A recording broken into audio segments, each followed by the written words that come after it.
બોટાદ જિલ્લાના રાણપુરમાં તેમજ ખોખનિયા રાજપરા સહિતના ગામોમાં 2 દિવસ પહેલા વરસાદને કારણે મોડેલ સ્કૂલમાં વરસાદી પાણી ભરાયા છે.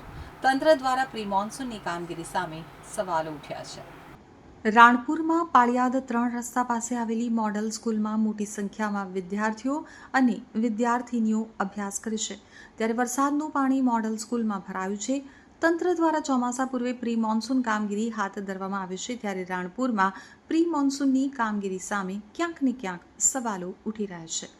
સરકાર દ્વારા લાખો રૂપિયાનો ખર્ચો કરવામાં આવે છે.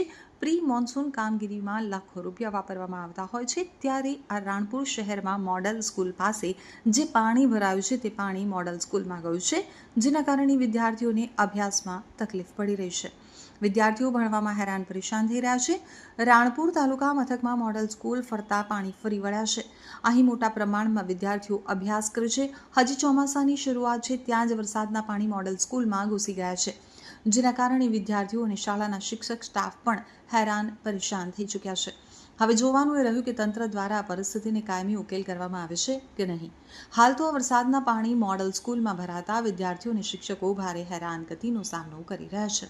અહીંયા રાણપુર તાલુકામાં 2-3 દિવસથી જે વરસાદ પડેલ છે, જેના કારણે ઉપરવાસમાં વધુ વરસાદના કારણે પાણીનો નિકાલની પરિસ્થિતિમાં જે ક્ષતિ રહેલ છે, જેના કારણે પાણીનો ભરાવો થયેલ છે, જે મોડલ સ્કૂલના ગ્રાઉન્ડમાં આવેલ.